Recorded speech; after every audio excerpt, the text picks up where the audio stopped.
titre évidemment. Ouais, en plus j'étais fatiguée, donc en vrai, je suis pas le moins mauvais public de Twitch, on va dire, dans le sens où tu fais une vanne, je ris facilement. Mais ce soir, j'ai beaucoup ri. Quand avocat pour le droit, ouais, il s'écrit guacamole. Regardez. Marqué guacamole. J'aime trop ce t-shirt. Je l'aime beaucoup. C'est cool d'être bon public en vrai. Bah moi je trouve, parce que ça veut dire que du coup tu trouves les gens facilement drôles. Et du coup, tu es le pote qui ne laisse pas flopper tes potes quand ils font une blague un peu vaseuse. Et du coup, les gens recherchent ta présence parce qu'ils savent que tu les laisseras pas tomber. En vrai, c'est bien. Enfin, faut m'avoir comme ami en fait, tout simplement. Hein. C'est important. Hein. C'est important. Hein. Et merci beaucoup Itsu, merci beaucoup pour le sub, bienvenue dans la communauté, merci beaucoup. Non, j'ai vraiment passé une très très bonne soirée.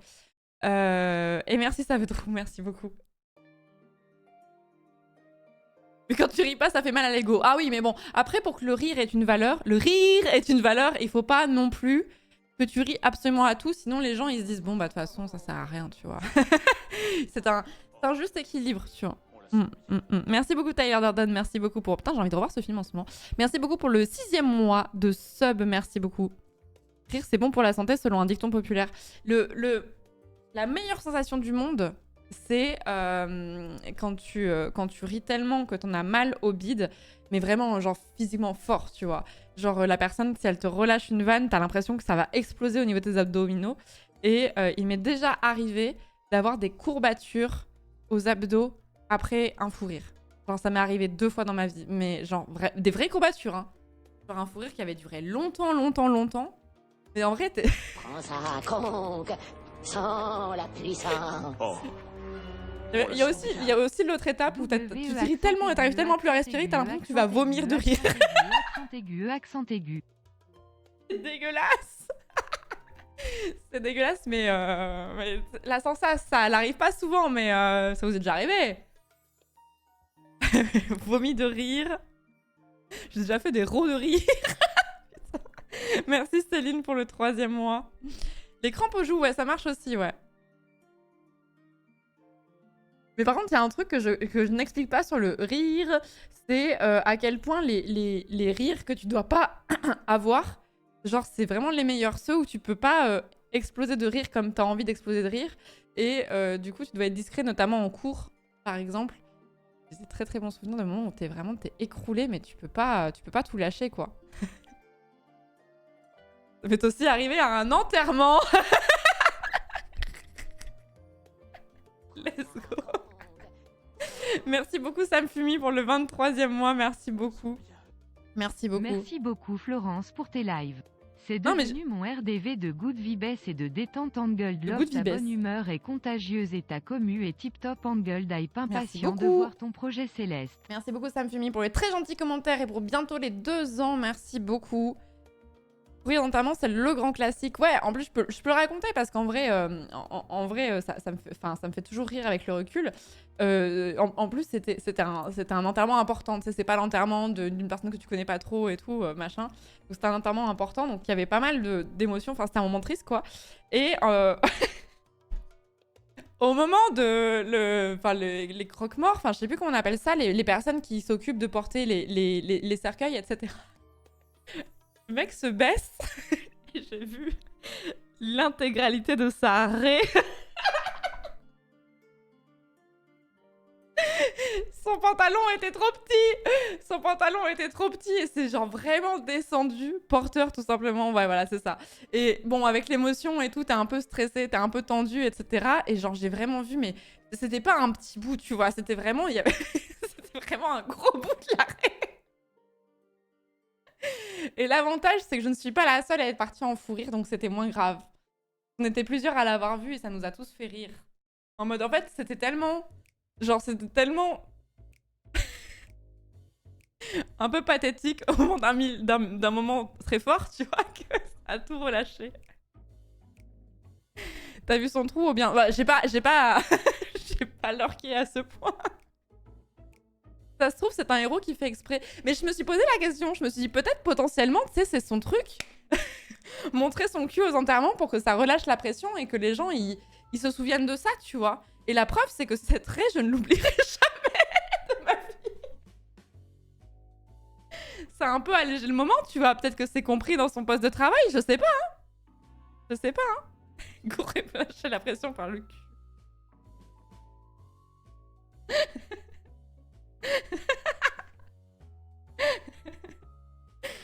Pour dégonfler le cul gonflé. J'ai le nom de la VOD de demain, c'est bon. Non, on peut l'appeler moule-titre. Non, mais je pense qu'on va l'appeler con comme des manches à balai, Ras. Hein. Je pense que ça va être ça. Hein. C'est très, je ne l'oublierai jamais. Flangle qui raconte cette anecdote à ses petits-enfants dans 40 ans, de fou. Mes petits-enfants dans 40 ans? C'est chaud, hein. Non, c'est chaud. Non, si ça... Ah non, si, ça se fait, hein. Non, non, non, non, non, si, si, vous avez raison, hein. Si, oui, oui. Oh, faut s'y mettre, quoi. L'enfer du chat. Ouais, c'est faisable, mais vite. Arrêtez. Stop, ça suffit. C'est possible, mais vite.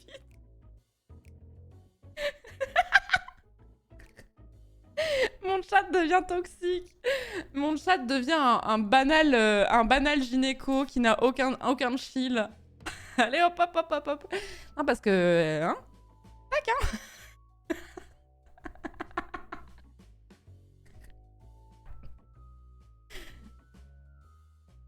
Bon, bref, je la raconterai à mes petits-enfants si jamais j'en ai un jour. Un plaisir. Et puis voilà, hein. En vrai, non, c'est carrément faisable, mais arrêtez. Ça suffit. J'ai un chien, c'est pareil. Ça revient quasiment au même. Je vois aucune différence. Merci Captain Niglo pour le raid, merci beaucoup. C'est faisable dans 20 ans? Bah non, dans 20 ans, ça veut dire qu'il faut que j'ai un enfant maintenant qui a un enfant à 20 ans. C'est chaud. C'est chaud. Et oui, Oliver n'a pas ses couilles, donc pas de petit pour Oliver. Et non. Et non. Il n'y aura jamais de bébé Oliver. Pas très grave, hein. Vas-y, j'ai pas envie de me barrer tout de suite. Juste un peu passant de just chatting vite fait. C'est chaud, mais ça se fait, je pense. On dirait qu'on parle d'une run sur Céleste où je tente un nouveau move.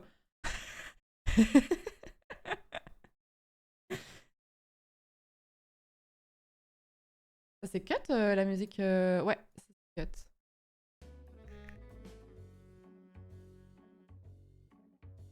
Run de grand-mère. Vous savez, des fois sur Instagram, je tombe sur des personnes qui ont mon âge et qui ont déjà 5 ou 6 enfants. Déjà, quand il y en a un ou deux, t'es un peu en mode... Bon, mais c'est un peu plus la norme, tu vois. 5 ou 6, je suis un peu en mode... Ah, on n'a pas la même vie. On n'a pas la même vie. Pas du tout.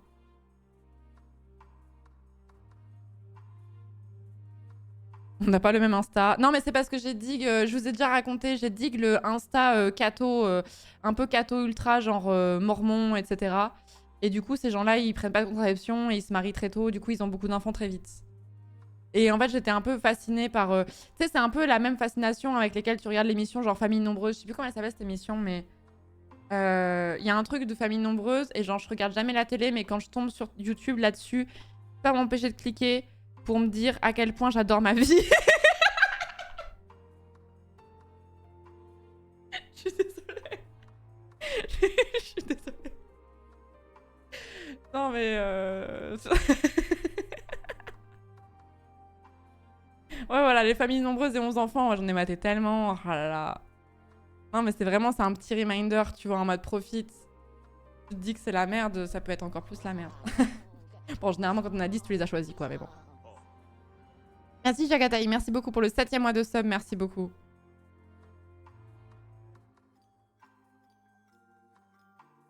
Pas nous, tes enfants déçus. Ça dépend de l'heure.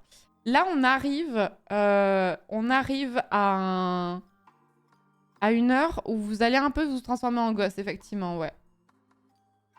Vous allez un peu commencer à vous transformer comme des gosses, là. Parce que passé minuit, vous êtes des gremlins. Le chat, c'est des gremlins.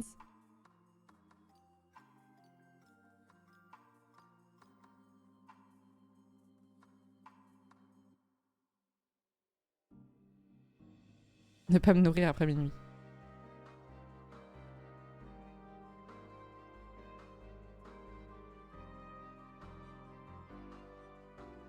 Enchaînement famille nombreuse, ma vie en XXL.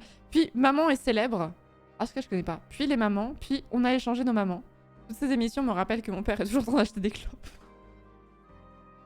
Non, il y a un truc aussi où ça m'arrivait de tomber dessus quand j'étais à la fac et tu sais que je pouvais regarder un peu des trucs à la télé un peu à n'importe quelle heure du jour, voilà. Il m'arrivait souvent de tomber sur l'émission Les Maternelles et d'être aspirée par des problématiques qui ne me concernaient absolument pas. Mais genre pas du tout.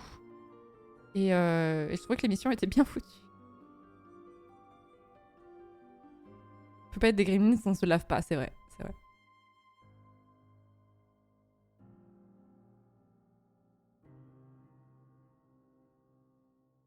Mais je regardais ça, j'avais 18 ou 20 ans, tu vois, j'étais pas du tout concernée, quoi. Ça existe encore, je crois, ouais. Je sais pas, j'ai plus la télé. En fait, j'ai la télé, genre, objet physique, mais j'ai pas la télé, genre, j'ai même pas le boîtier pour pouvoir mater la télé. Et je pense que ça existe encore, ouais. La maison... Ah non, c'est la maison des maternelles, c'est même pas la maternelle. Ah non, jusqu'en 2020? Attends, ça s'est arrêté?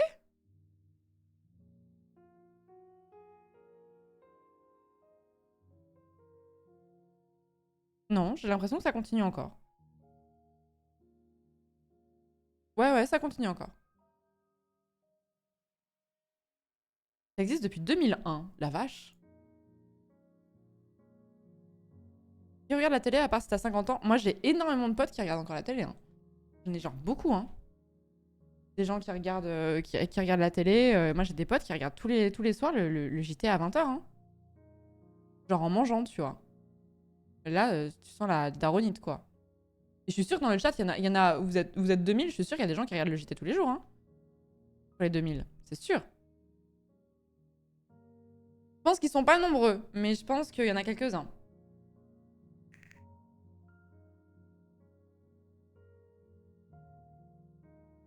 Flo, tes potes sont nés en 1938. Oui, c'est mes potes de l'EHPAD, j'ai pas précisé.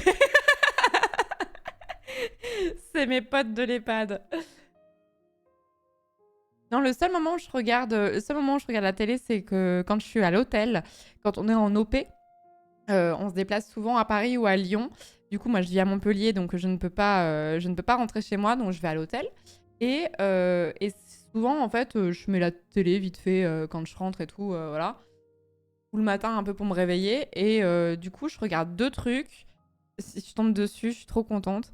Le truc des tatouages, des covers tatouages, là. Je sais plus comment ça s'appelle. Les gens qui sont tatoués des trucs moches et après qui veulent le faire recouvrir. Et ensuite, Ink Master, peut-être, ouais. Non, Cover Tattoo, c'est ça. Ou Tattoo Cover, je sais plus comment c'est. Je regarde soit ça, soit une émission. En vrai, je l'aime bien, cette émission. Le truc où les gens, ils arrivent avec des choses qu'ils ont trouvées dans leur grenier ou des trucs de famille, etc., qui pensent avoir de la valeur. Et après, t'as des experts qui viennent évaluer et qui expliquent certains trucs. Affaire conclue, c'est ça. Je crois que c'est ça. Et qui viennent un peu expliquer des trucs dans l'art. Alors, c'est vite fait, hein, mais ils expliquent quelques petits trucs dans l'art et j'aime bien. Je trouve ça cool.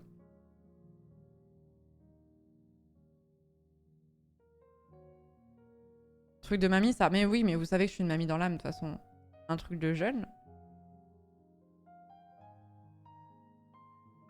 C'est incroyable, ça, par contre. Une affaire conclue en live sur Twitch, ce serait un de ces bangers. C'est une trop bonne idée. C'est une trop bonne idée. Ouais, mais il faut avoir des experts qui peuvent... En fait, le truc, c'est qu'il faut avoir pas mal d'experts qui ont chacun leur spécialité, quoi. C'est vrai, tu réunis plein de streamers qui ramènent un 40 truc. ans de gueule de vieux. Qui ramènent plein de trucs.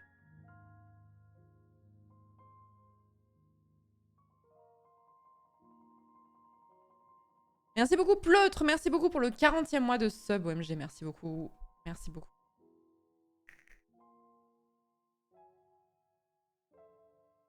Et oui, les gens... En fait, les gens disent beaucoup... C'est ça, c'est un truc qui m'embête un peu. Les gens disent trop ah, mais qui regarde encore la télé? Mais en fait, si vous regardez pas la télé, mais vous regardez des émissions en replay sur YouTube, c'est pareil. Hein. Moi, il m'arrive de regarder cette émission que j'aime bien avec Faustine Bollard, là. Je crois que ça commence aujourd'hui ou un truc comme ça. il m'arrive de... Ouais, non, c'est pas ça commence aujourd'hui. Si, c'est ça. Si, c'est ça. Et il m'arrive, c'est très rare, mais il m'arrive si je tombe dans un... Il m'arrive de tomber sur une émission où le sujet m'intrigue et du coup, je regarde. Bah, du coup, techniquement, c'est de la télé, c'est du contenu télé que tu regardes. Et pareil, vous dites que vous regardez pas de la télé, mais je suis sûre que vous regardez des reacts faits par certaines personnes sur Twitch et c'est des contenus télé, quoi. Ou tous les trucs Talk Chef, 4 mariages, une lune de miel, tous les trucs comme ça. Donc les gens regardent la télé. C'est juste, c'est pas sur l'outil télé, quoi. Pareil, si tu regardes des reportages Arte aussi, techniquement, tu vois. Pas grave de regarder la télé, hein. C'est pas un marqueur de... C'est pas un marqueur de supériorité que de ne pas regarder la télé, hein.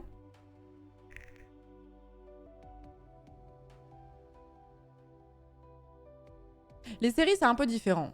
Les séries, c'est un peu différent, je trouve.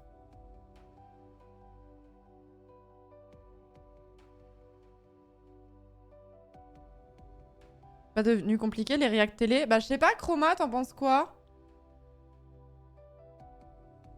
Il est là ou pas? Ah, il est pas là.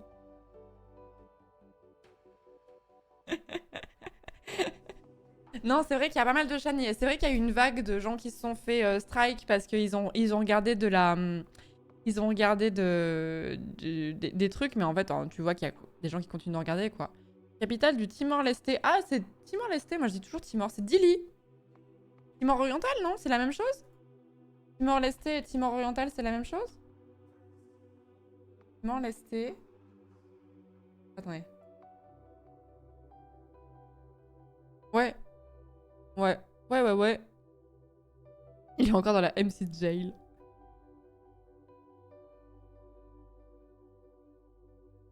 Non, c'est pas la honte de regarder la télé. Après, ça dépend ce que vous regardez aussi, hein.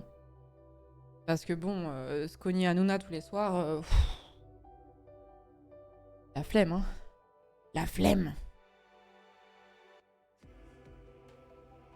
Timor-Leste, c'est le Timor oriental en moins lourd. Voilà, les blagues de tonton, elles arrivent.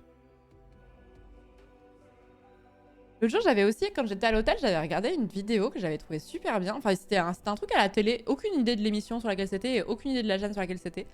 Où c'était un gars qui était parti avec une cover de Tintin. Une couverture d'un Tintin qui se passe en Écosse. Attends, il y a bien Tintin en Écosse, non? L'île Noire, voilà, c'était ça. L'île Noire. Du coup, il était parti avec le Timor, c'est un pays. C'est un pays d'Asie du Sud-Est. Il était parti avec cette couverture. Et en fait, il voulait savoir... Donc, si je dis pas de bêtises, il me semble que l'île Noire se passe en Écosse.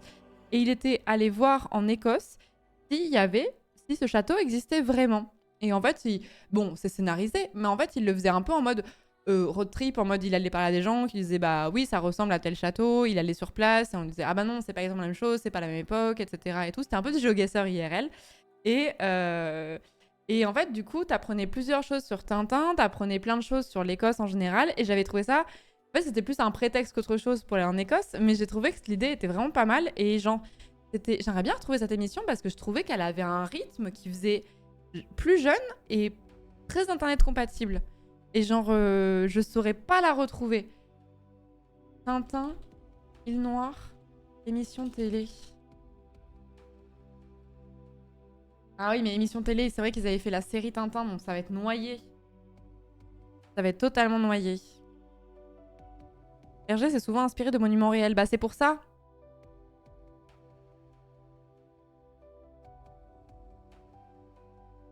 Donc je sais plus, faudrait le retrouver. Je me souviens que le gars qui présentait, il faisait jeune. Il faisait vraiment, enfin il avait entre 20 et 30 je pense. Je veux faire ça, Psychommuniste. Par contre, Monrovia, je me souviens plus du pays. Documentaire peut-être? Ouais, je sais pas si c'était vraiment un docu. Documentaire, télé. Ah, je crois que je l'ai retrouvé. Alors la vidéo est plus dispo, c'est un truc qui date de 2018. Ah mais c'était Alex Viseo qui l'a fait, mais attends, mais je connais ce nom. Alex Viseo, mais oui, c'est un mec qui a une chaîne YouTube à la base.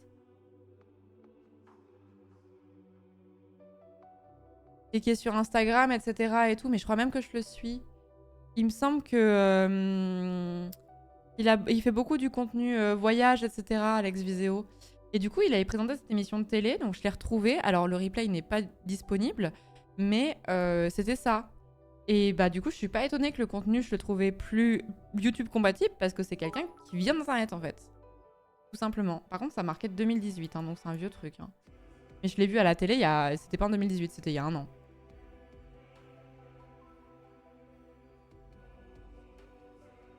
C'est ça? Attendez, je regarde. Oui, c'est ça, exactement. À la recherche de l'île Noire, France 5, décembre 2018. Ça a duré 50 minutes quand même. C'était... Attendez, ma caméra qui est ici, là, je l'ai fait pour Codenames, mais ça m'énerve. Hop. Ouais, c'était exactement cette émission. Alors bon, le replay doit pas être de très très bonne qualité, je pense. Ah, il est en 360p. Mais en coproduction avec Mon Linsard, ouais. Donc voilà, si vous voulez mater, j'avais trouvé que je me disais, ah putain, s'il y avait ce genre de contenu à la télé, peut-être que plus souvent, je le regarderais peut-être plus souvent. C'était assez intéressant, il parlait pas mal de refs et tout. J'avais chopé l'émission en cours de route, donc j'avais pas tout vu, mais...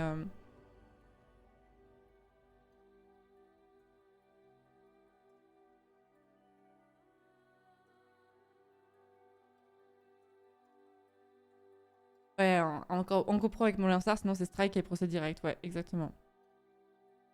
Et ouais, du coup, je m'étais dit, putain, si la télé... En fait, j'avais été agréablement surprise en mode, ah, la télé produit des trucs comme ça maintenant. En fait, c'était un truc qui vraiment était cross-génération, mais avec une façon de faire qui était un peu plus presque vlog, entre guillemets. Et j'avais trouvé ça assez chouette. Nu et culotté aussi, c'était sympa. Ouais, c'était une émission que je regardais à un moment donné. C'est sympa de tenir un discours en mode tu peux aussi voyager sous forme d'aventure tout en restant en France et sans forcément partir à l'autre bout du monde. Et c'est vrai que la France, il y a quand même beaucoup, beaucoup de choses à voir et qui sont très sympathiques. C'est vrai qu'entre la Bretagne, l'Alsace et le Pays Basque, t'as quand même trois choses très, très différentes, quoi.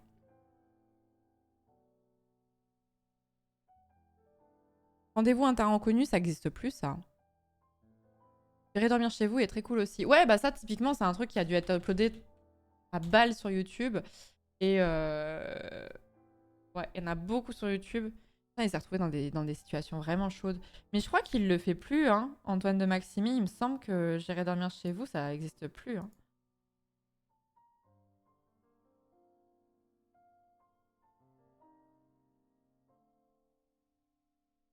Oui, il était sur Popcorn, ouais. Il était venu sur Popcorn. J'avais pas vu l'émission, par contre.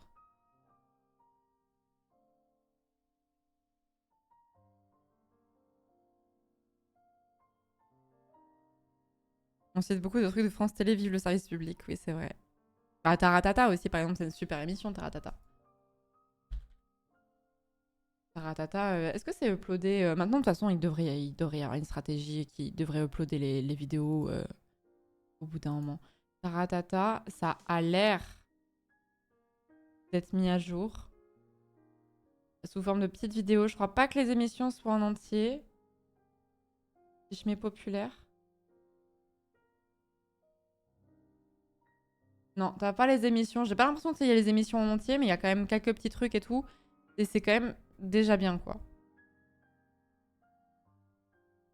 Go sur Salto, c'est mort Salto maintenant.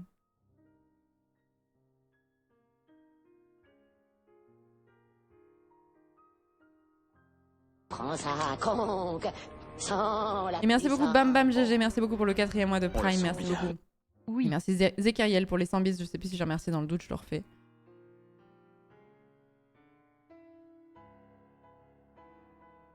Salto est pas en liquidation judiciaire, bah pour moi si, ils arrêtaient hein. Mais bref, malgré tout, on continue de consommer un peu de la télé et c'est pas du tout un problème. Hein. Évidemment qu'il y a des contenus très très cons sur la télé, et évidemment que si on a fait quand même grand place à des idées quand même vraiment pas ok du tout, quoi. Enfin, quand tu vois à quel point dans les émissions télé, notamment politiques, etc., certains discours sont très choquants et très banalisés, ça c'est un vrai problème. Par contre, il y a aussi des reportages qui sont très intéressants, des émissions de divertissement qui sont très cool et qui sortent du Hanouna, quoi. Enfin, faut pas penser que la télé c'est forcément que Hanouna. Genre, par exemple, l'autre jour, je regardais un extrait de Ça commence aujourd'hui avec Faustine Bollard qui a l'air vraiment d'être quelqu'un de trop sympa, vraiment. Elle a vraiment l'air trop gentille. Et en fait, c'était une émission très sérieuse sur un sujet qui était pas drôle du tout, sur l'abus qu'avaient pu vivre des femmes, etc. et tout. Et il y avait une femme qui était d'une autre génération, elle avait bien 60 ou 70 ans, je sais plus, où elle était en train de minimiser complètement les violences qu'elle avait subies de la part de Claude François, si je dis pas de bêtises. Claude François, il a des sales bails au cul. Hein. Et en fait, elle disait non, mais c'est du passé et tout machin. En fait, elle était encore dans un discours où elle avait du mal à reconnaître ce qu'elle avait vécu. Et Faustine Bollard, elle l'arrête et elle dit si, c'est vraiment des violences que vous avez vécues. Et je veux qu'on le sache parce que je sais qu'il y a des gens qui regardent la télé et qui vont peut-être se reconnaître et qu'il faut qu'on comprenne que c'est grave, etc. Et que c'est pas normal et tout machin. Et j'étais en mode oh, putain, entendre ce discours à la télé, ça fait grave du bien. Si vous avez pas vu cet extrait, je vous conseille de le chercher parce qu'il est très puissant, il est très. Et tu sens qu'elle le dit avec une sincérité, genre de fou, tu vois. Et tu te dis ok, mais la télé, c'est aussi ça, tu vois. C'est aussi ça, et cet extrait, il y a peut-être des gens qui l'ont vu et qui ont pris conscience qu'ils vivent ou qu'ils vivaient des violences et qui ont pris conscience que ce qu'ils avaient vécu, ils avaient le droit de s'en plaindre et de dire que c'était pas normal, tu vois. Donc c'est aussi ça, parce que faut pas oublier quand même que c'est des audiences qui sont quand même énormes. Hein. Même si le calcul de l'audimat à la télé est un peu claqué au sol vu le nombre de boîtiers et tout machin qui sont je sais plus combien c'est de boîtiers qui sont distillés en France pour mesurer les audiences. Mais c'est très peu. Mais du coup, c'est vraiment à la louche. Hein. Mais ça devrait être un discours classique, mais n'empêche que on le voit peu à la télé et on le voit peu en général. Hein. On le voit pas énormément. Là, on est sur Internet, on est dans une certaine génération où pour nous, c'est la base. Mais il y a plein de gens qui sont pas de ce cercle-là pour qui c'est pas du tout la base et qui sont pas de nos générations et pour qui c'est pas du tout la base. 4500 foyers, 5500 boîtiers qui comptent environ 12 000 personnes. Oui, c'est très peu comme échantillon, vous vous rendez compte? Médiamétrie, c'est vraiment fait à la louche de fou. Hein. Merci beaucoup. Reims Magus, merci beaucoup pour le 20e mois, merci beaucoup. Et je suis tout à fait d'accord avec toi, Ariette, même si ça touche 3 personnes, c'est toujours ça de prix. Exactement. C'est pour ça qu'il y a des fois des choses que je dis où je garde toujours ça en tête, où je me dis ok, j'en parle, mais ça va peut-être pas servir à une multitude de personnes, mais si ça peut aider une personne, c'est déjà win en fait. Et même sans être quelqu'un de public ou qui a des comptes qui touchent en visibilité ou ce genre de choses, ce genre de trucs, tu te dis ouais, mais si ça aide ne serait-ce qu'une seule personne, c'est déjà beaucoup en fait. Un technicien de mesure de l'audimat a été invité à Popcorn il y a quelques semaines pour en parler. Bah décidément. Décidément.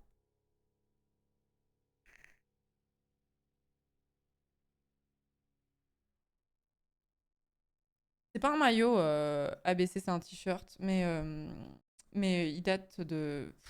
Je crois que je l'avais acheté à Bershka à l'époque. Faut regarder sur Vinted, mais il a genre 6 ou 7 ans quoi. Si t'es pas suffisamment précis, les publicitaires pousseraient pour avoir des meilleures mesures. T'as pas tort si c'est rond. Tu n'as pas tort.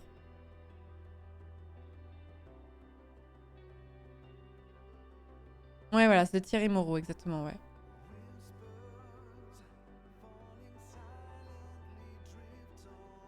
Je bosse dans les audiences radio qui sont aussi générées par Médiamétrie. Ah, je ne savais pas. Et oui, les mesures actuelles sont extrêmement imprécises, mais les outils existent pour une mesure instantanée appelée audimétrie portée.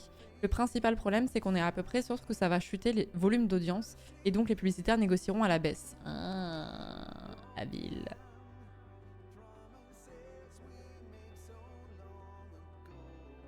La musique de Spleen de fin de soirée. Ouais, et encore pleutre. Et encore pleutre, tu ne sais pas... Enfin, ceux qui ont fait FF14 savent, quoi. Whispers. J'ai juste sur YouTube, quand tu écoutais de la musique, une barre qui réagissait au son. Non? Non, j'ai pas ça.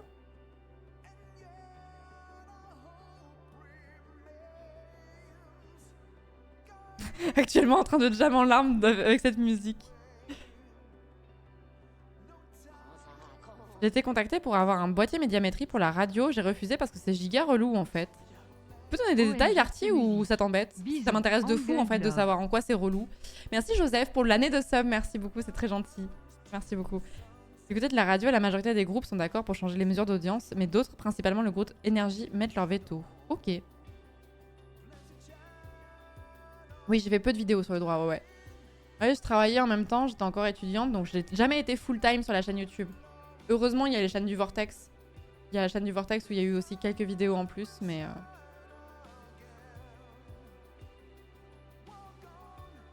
De mes souvenirs, faut l'avoir tout le temps sur toi et ça écoute en permanence. Ah oui.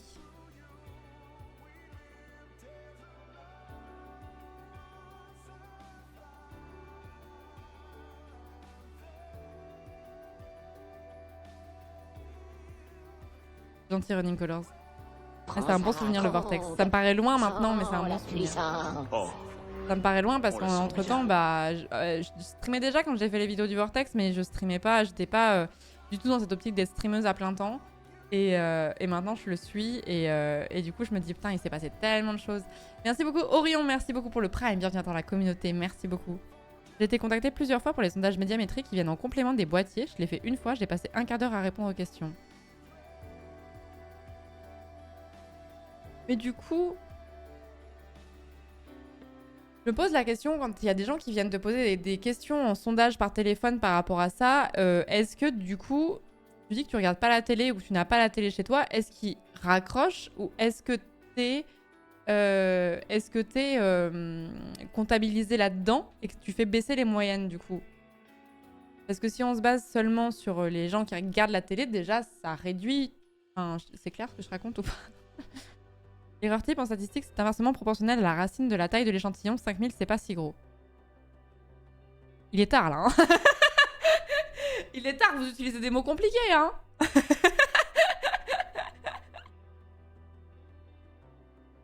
Une proposition de chronique de droit rapidos sur Arte, nope.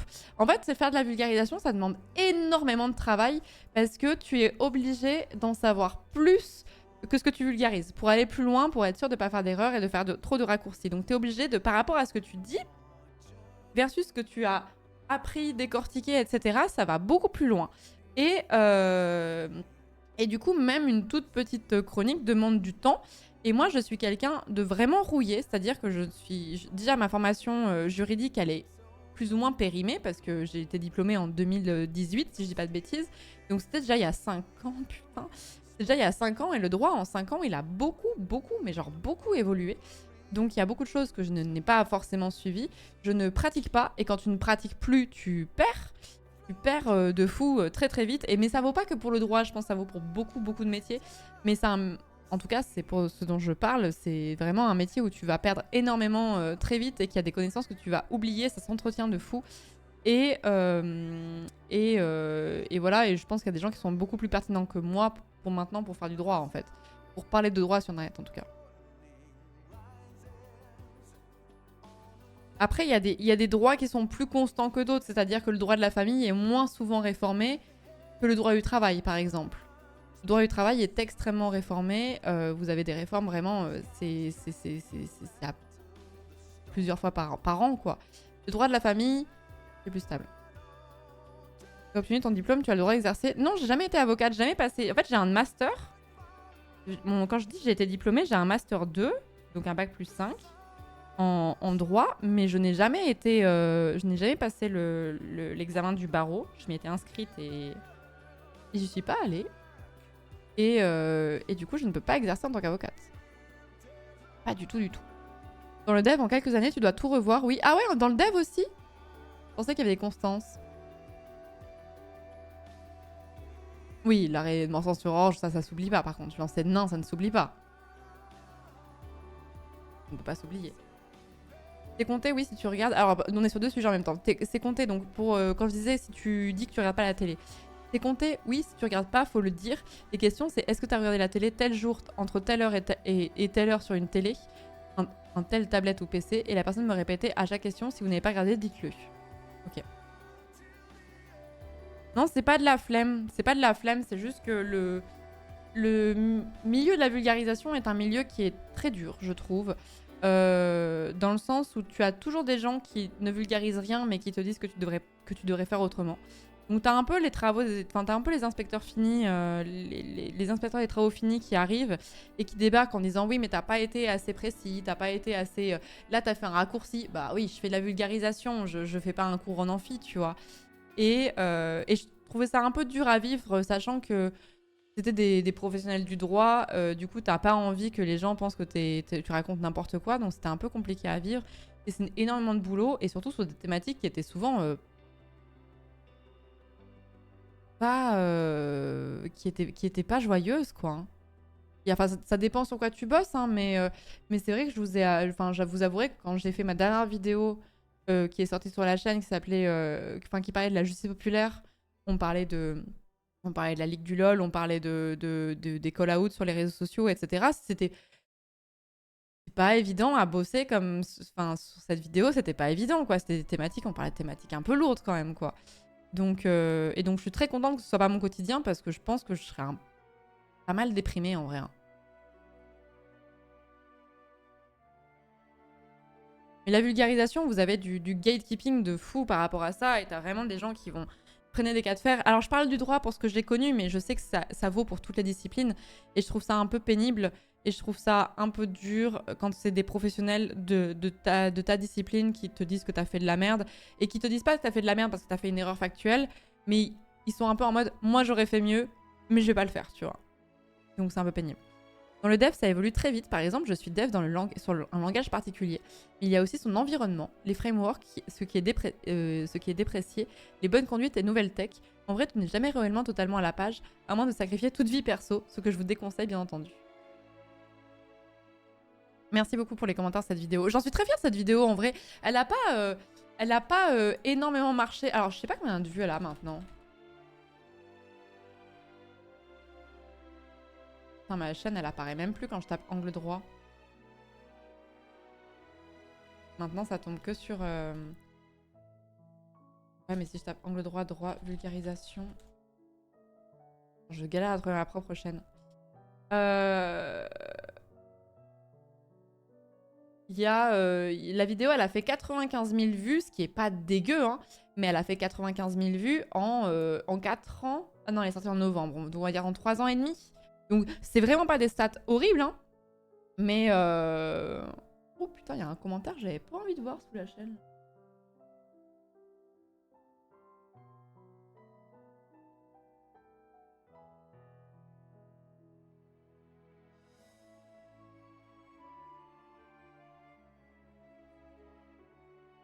T'as pas nécessairement besoin d'être en permanence à la page pour le dev, c'est même globalement un très bon moyen de s'enfermer dans des choix techniques pourris. Oula, on va arriver dans le débat où je pourrais pas vous suivre, hein. Ono, pas les coms. Non, mais c'est un Oh, je peux le dire, hein. Un commentaire de Léo Grasset. Ça vieillit, hein.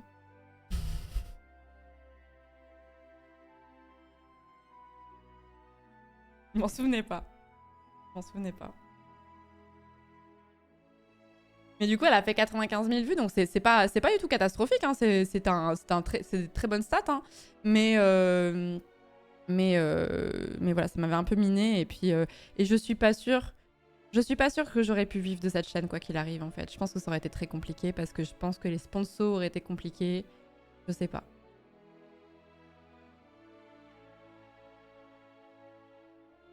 Un projet complètement fini où tu prévois de refaire des vidéos sur le droit, pas forcément de la vulgarisation, mais sur le droit en général. Non, je pense pas.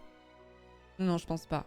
En fait, j'ai mis très très longtemps à m'avouer que je voulais plus faire de la vulgarisation et pendant très longtemps, je me suis dit vas-y, je vais faire les deux en même temps et tout. Et en fait, d'une, c'était difficile.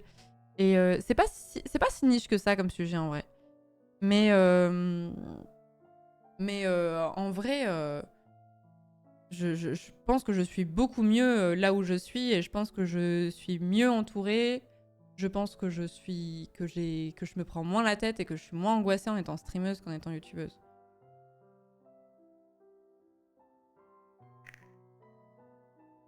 Par contre, j'ai envie de faire des vidéos YouTube.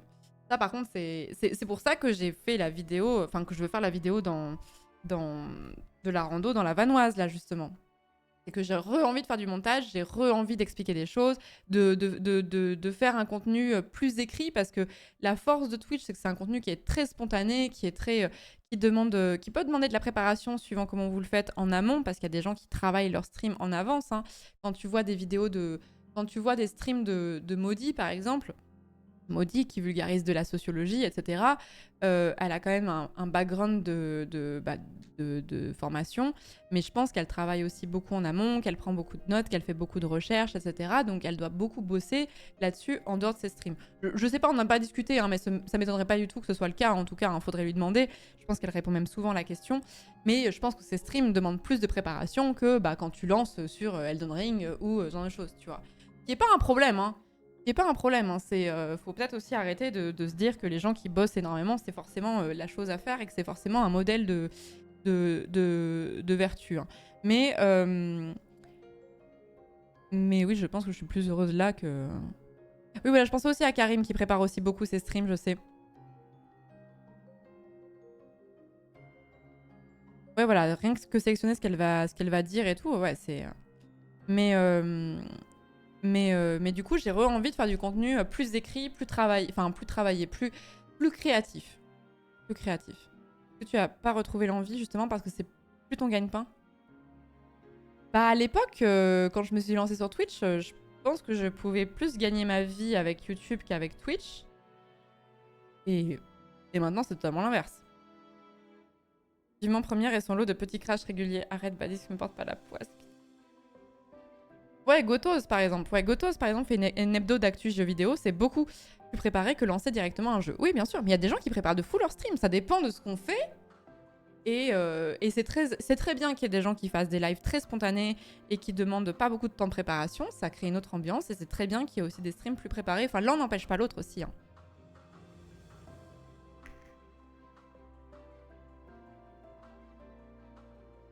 Mais du coup, ouais, faire du contenu comme ce que j'ai fait, la rando, là où on va vraiment... je vais vraiment devoir écrire en amont, dérocher. En fait, le montage, c'est une écriture en tant que telle. Hein. C'est ce qu'on appelle la troisième écriture. C'est pas juste mettre bout à bout des rushs. Il y a même dans des montages pour les best-of Twitch, etc., il y a une écriture.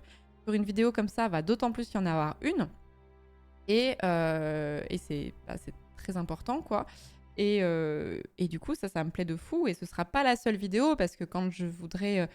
le semi-marathon que je veux faire, je veux pas juste le courir, j'ai envie de faire du contenu aussi là-dessus, tout autour de ça, tout autour de la préparation, tout autour du marathon et peut-être de l'après-marathon, enfin semi-marathon aussi.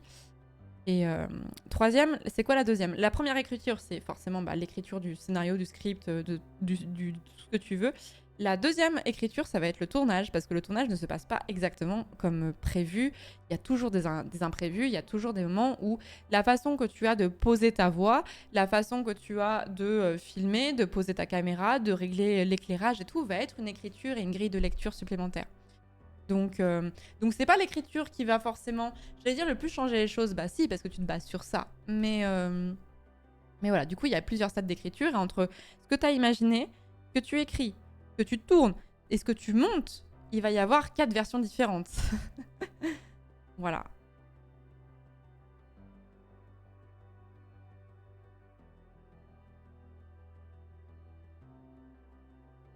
De manière globale, YouTube essort vraiment mentalement, Fantasio, Antoine Daniel, SLG, JDG, en plus des restrictions de plus en plus contraignantes, ça décourage, même si Twitch se dirige vers ça à mon sens. Oui, c'est très décourageant de savoir, par exemple, cette vidéo, la justice populaire est-elle de retour sur les réseaux sociaux, elle a été instantanément démonétisée.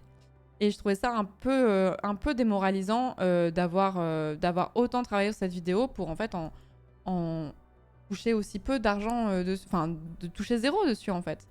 C'est vraiment cette vidéo, entre le moment où j'ai écrit le script et le moment où elle est sortie, il a dû se passer 2 mois, plus que ça même. Ouais, je dirais 2 mois, 3 mois, quasiment full time. Nuts, 0. Elle n'est pas sponsorisée. C'est dur, hein. C'est gentil Ezra. Mais ouais, il y a des contenus, j'ai pas mal, je sais pas dans quelle mesure je vais m'engager là-dessus, on verra après le montage de la rando justement, Mais je sais que j'ai noté beaucoup d'idées de vidéos où j'aimerais repartir sur du contenu plus écrit. Parce que des fois, on aborde certaines choses en stream qui m'intéressent de fou. Et des fois, je trouve qu'on reste un peu trop en surface dans certaines réflexions parce que t'as pas le temps de poser tes idées, d'y revenir un peu plus tard, de faire des recherches. On peut le faire en live, hein, mais c'est pas pareil. T'exprimes pas de la même façon sur un script de vidéo que t'as rédigé et que tu tournes et que t'as bien eu le temps de maturer qu'en stream où forcément bah, tu vas être plus spontané. C'est comme une conversation avec quelqu'un, quoi. Et du coup, il y a des sujets où je suis un peu en mode bah, j'aurais bien voulu les approfondir un peu plus et pourquoi pas en essayer d'en faire un contenu intéressant, quoi. Elle avait été démonétisée pourquoi elle n'était pas éligible parce que les thèmes qu'elle abordait étaient pas plus friendly, on va dire, quoi.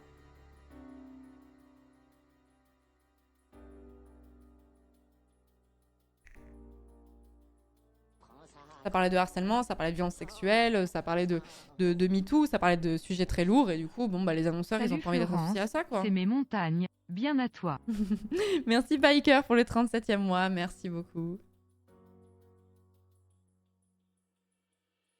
C'est gentil de nous y, merci beaucoup.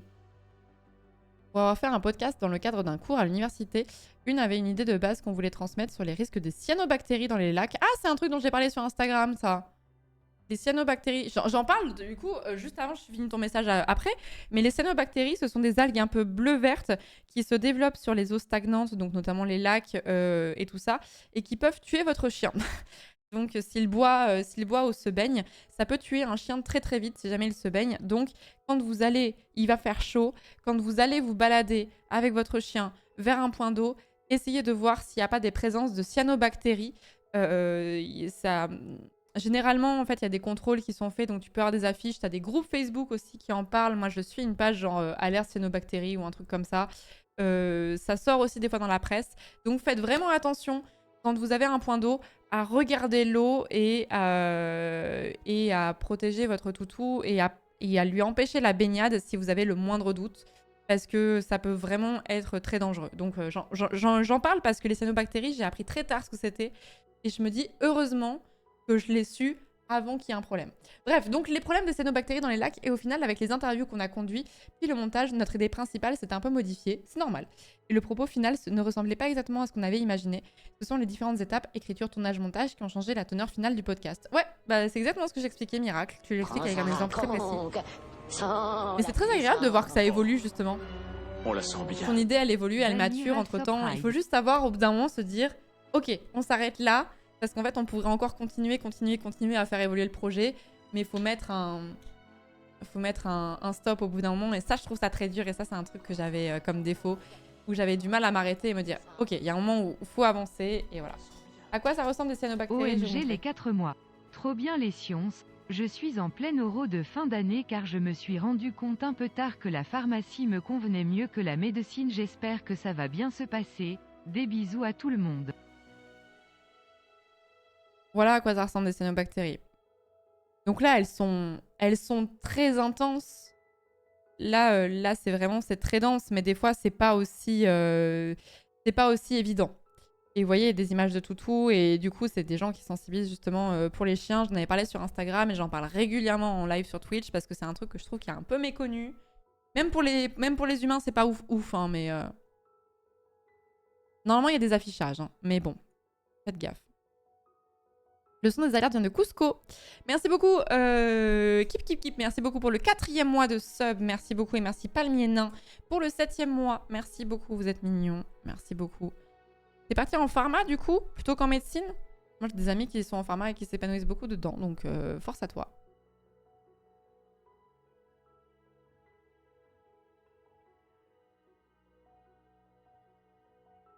Matcha un peu dangereux. Donc voilà, donc je vous en parle.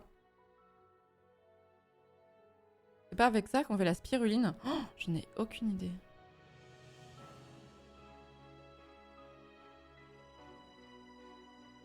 Oh, cette musique. Je pense que c'est le cas de toutes les sciences. De manière générale, on part d'une théorie, via les données empiriques, on arrive à une confirmation ou une infirmation de la théorie, voire on aboutit à une autre théorie. Là, c'est vraiment l'angle... Ça, c'est un truc que j'adore. C'est suivant votre formation, vous avez vraiment une façon de voir les choses par un biais. Quand je dis un biais, c'est pas négatif. Hein. Vous avez vraiment un angle d'attaque. Et suivant la formation de la personne, suivant son vécu, etc., elle va pas du tout percevoir les choses de la même façon. Moi, je vous le parle sous l'angle du montage et de l'écriture. Et c'est vrai qu'on peut le voir de la même façon pour les théories avec les sciences et ce genre de choses. Du coup, c'est vraiment très intéressant. J'aime trop. C'est trop intéressant d'avoir une discussion avec des gens qui sont pas du tout de la même, de la même formation, je trouve. On est vraiment un chat de vieux, mais de fou, hein.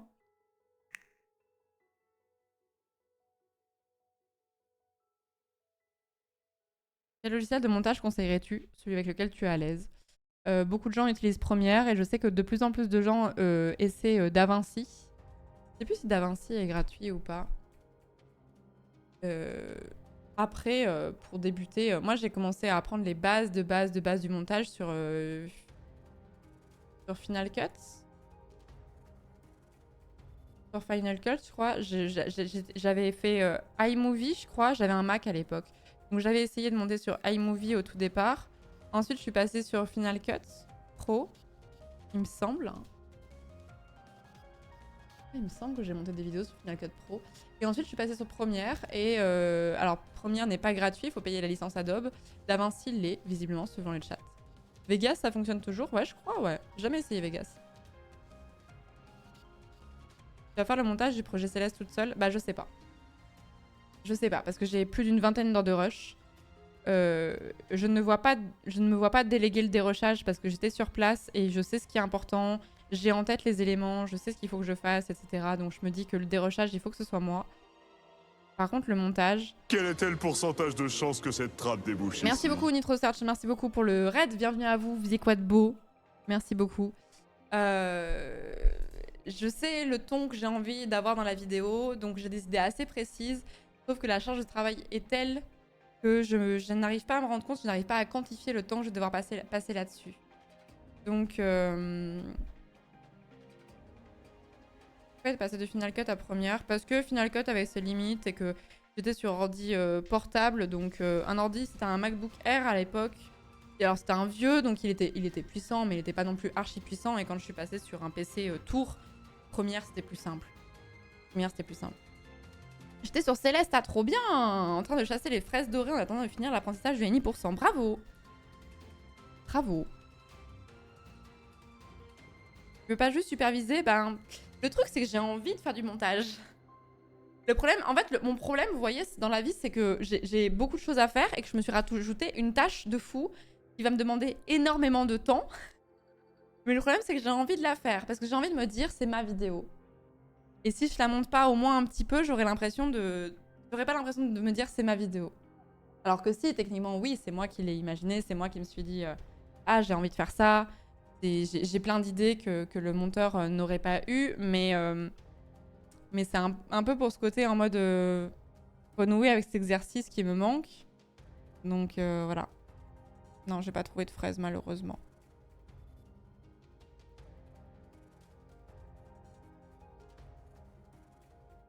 Voilà, en fait, je suis un peu dans cette optique en mode, en fonction du temps que ça va me prendre, en fonction du temps que ça va me prendre, je choisirai de déléguer ou pas, et si je choisis de déléguer, dans quelle mesure je choisis de déléguer. Peut-être que je ferai le gros du montage et qu'ensuite il y a certains effets de... Par exemple, si dans la vidéo je veux faire du stop motion, ça je vais être obligée de le déléguer parce que je ne sais pas le faire. Et que je n'ai pas le temps de me former là-dessus pour apprendre, parce que si vous voulez encore avoir des streams avant Noël, il va falloir que... Voilà, hein.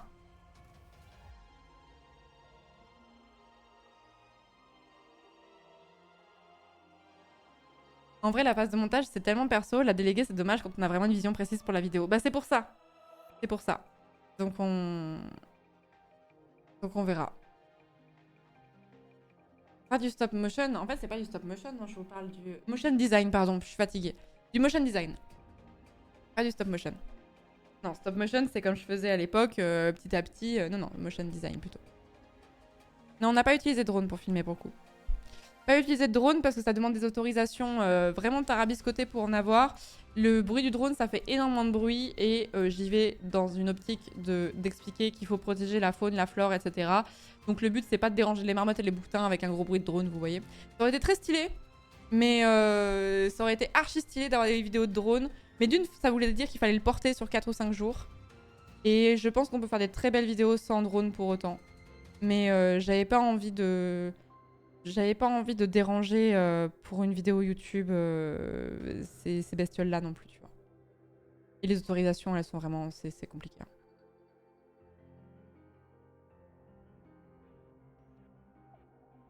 Mais bref, du coup, pour le montage, on va voir. De toute façon, je vais essayer d'en faire tous les jours. Dans un premier temps, je vais essayer de... Enfin, déjà, le dérochage, ça va être un gros morceau. Je pense que je vais me coltiner facile 2 ou 3 heures de dérochage par jour. Histoire d'avoir la matière pour bosser et ensuite voilà. Je suis un peu franchement je sais pas trop, c'est même pas que j'ai pas envie de vous le dire, c'est que je suis un peu en mode comment je vais faire maintenant. Il était super ton projet Florence, t'aurais pas voulu partir sur une vidéo de 10 minutes plutôt que de te dire ah vas-y 1 heure c'est bien. Non le piano en ce moment j'ai du mal, j'ai pas trop le temps.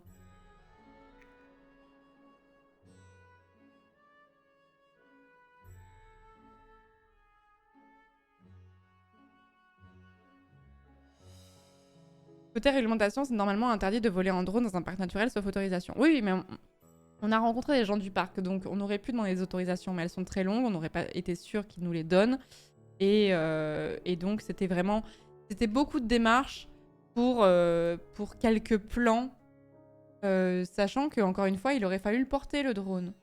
Plus les batteries, plus... Enfin, voilà, c'est... Je sais pas combien ça pèse, un drone, maintenant il y en a des très légers, mais...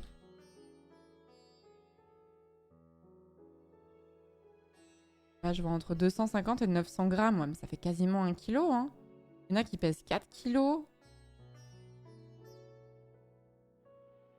250 grammes, on se dit, ah, c'est pas lourd, hein, mais quand c'est sur ton dos et que c'est là derrière toi pendant 10 heures par jour, au bout d'un moment, ça pèse. Hein. Parce que c'est 250 grammes plus 500 grammes de ça, plus 250 grammes de ça. Donc, il faut... Pas gaffe. Non, parce que c'est gentil, les gens me disent trop content que tu sois de retour et tout. J'ai l'impression d'être partie 3 mois et demi alors je suis partie 1 semaine. Non, il n'y a pas de commande pour les musiques, Max, parce que je change toujours. Là c'est la musique de FF14 de Endwalker. Juste avant, on écoutait celle de Shadowbringer, qui est une extension du coup de FF14. Endwalker est la suivante. Et là, j'ai mis une musique relaxing music. C'est une musique... Soit c'est des musiques de zone, soit c'est des musiques un peu chill, des cinématiques. Le manque s'est fait ressentir, vous êtes mignons. Tu as prévu de phaser ta vidéo? De phaser ta vidéo? Comment ça?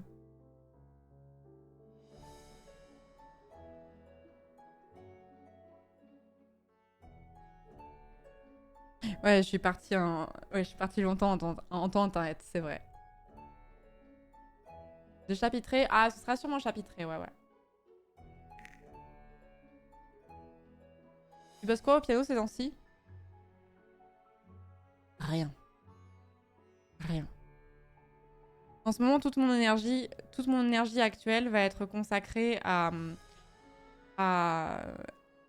essayer de garder mon rythme de vie. C'est-à-dire qu'en ce moment, je me lève beaucoup plus tôt et j'en sens vraiment les bienfaits de fou en termes de morale, en termes d'énergie, en termes d'hygiène de vie en général, en termes de tout ce que vous voulez. Donc ça va être ça le principal. Et en plus, je suis obligée de... Si vraiment la vidéo, je veux l'avancer, je veux vraiment bosser dessus à fond, je suis obligée de me discipliner de ouf sur mes horaires de travail. Et du coup, ça va être ça l'objectif. Et ensuite, on verra si j'ai du temps pour faire du piano. Il est 1 heure là. Oui, mais bon, ça va encore. Je pense que je vais pas trop tarder de toute façon. Oui, j'ai vu des marmottes, j'en ai vu plein. Ça siffle hyper bien les marmottes, sachez-le. Ça siffle hyper bien. Je les entends de loin de fou. Des petits tips pour arriver à se lever tôt, je suis hyper décalée en cette fin d'année.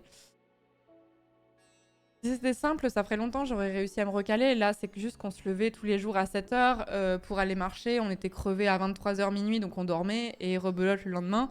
Donc forcément, vivre comme ça pendant 1 semaine aide. De mon expérience, je sais que quand tu fais du sport, tu dors mieux.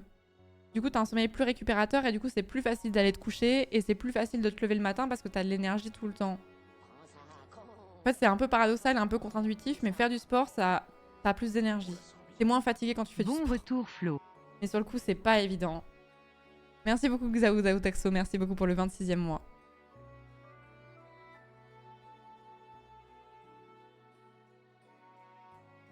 Sinon, vous avez la technique de Schlag, que j'ai déjà fait, hein. Faire la nuit blanche. Faire la nuit blanche totale pour se recaler proprement. C'est dur. Moi, c'est une méthode que j'aime pas trop. Généralement, quand je suis trop décalée, je mets un réveil 1 heure plus tôt chaque matin jusqu'à l'heure désirée. Biker. Je préfère cette méthode-là que je trouve plus douce et qui fonctionne mieux pour moi. Alors du coup, ça implique qu'il y a des nuits où vous allez vraiment pas beaucoup dormir. Enfin, pas beaucoup dormir, ça dépend de votre quota d'heures de sommeil nécessaire, mais il y a des fois où vous allez pas beaucoup dormir, mais au moins le soir, vous allez vous coucher, quoi. En parlant de ça, moi, je pense que j'allais me pioter parce que je suis fatiguée de fou. Un tip, c'est stopper les écrans 1 heure avant de se coucher aussi, pas comme je fais actuellement. Ouais, les écrans, c'est bien. Après, bon, si vous écoutez le stream, seulement vous l'écoutez. Je sais qu'il y a beaucoup de gens qui s'endorment comme ça, hein. Qui mettent juste le son et qui s'endorment de cette façon. Moi, je trouve que quand je lis, je dors mieux. Quand je lis, je dors mieux. Et c'est vrai que stopper les écrans, c'est bien. C'est bien, mais bon. Notre monde, c'est plus compliqué. En tout cas, si vous êtes sur des écrans avant de dormir, soyez pas sur des trucs où vous scrollez de façon active. Certainement pas TikTok ou Instagram ou ce genre de choses. Parce que ça, c'est vraiment le pire pour trouver le sommeil.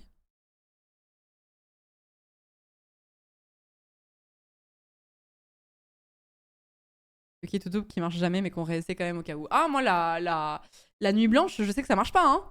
La nuit blanche, je n'y arrive pas, hein. Je tiens pas, hein. Du coup, moi, je me décale. Ça prend plus de temps, mais c'est plus efficace sur le long terme, je trouve, de se recaler comme ça.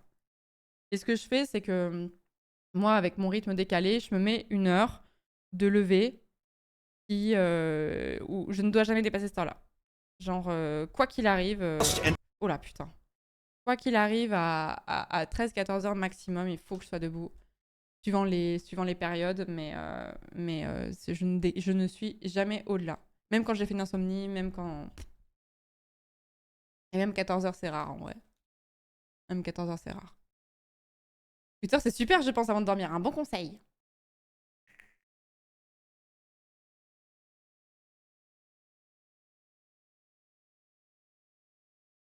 Et ouais, je me suis très rarement levée. Ça m'est déjà arrivé de me lever à des heures, genre 17-18 heures, parce que je sais pas, notamment quand je faisais du montage, des fois je me couchais à 7 ou 8 heures du mat. Donc forcément, tu te lèves pas bientôt, hein. Mais les gens qui dorment se sont réveillés. Ouais, je suis désolée. Bon, je vais vous envoyer chez Antoine, qui est en train de faire son débat là avec ses marginaux là. Et puis alors ça doit être réveiller les gens qui dorment, effectivement. On se retrouve demain après-midi pour faire du tunique. Je sais pas exactement à quelle heure je vais lancer le stream. Peut-être que je vais lancer sur les coups de... En fait, j'aime bien le créneau, genre lancer sur les coups de 16-17 heures et finir sur les coups de 22-23 heures. Je trouve ça cool. Mais du coup, on va voir. Mais j'ai des trucs à faire demain, donc je pense pas que je vais lancer très très tôt, genre en mode 13 heures ou 14 heures. Mais 16 heures, ça me paraît pas mal. On va continuer Tunique. J'y ai vraiment... Enfin, j'ai trop envie de reprendre le jeu. Le jeu du petit renard. Les VOD sont dispo sur ma chaîne de VOD. Et puis on se retrouve demain et toute la semaine. Parce que du coup, comme j'ai pas streamé de la semaine, ça m'a manqué de streamer. Du coup, je suis contente de restreamer. Du coup, j'ai envie de lancer plein de jeux. Donc voilà. Et je vais vous faire le planning. Des gros bisous, soyons petits chez Antoine. Des gros bisous. Et à demain pour Tunique. Des gros bisous. Au revoir. Merci beaucoup d'avoir été là. J'espère que le stream vous a plu. Bonne nuit et bon courage pour la semaine. Bisous.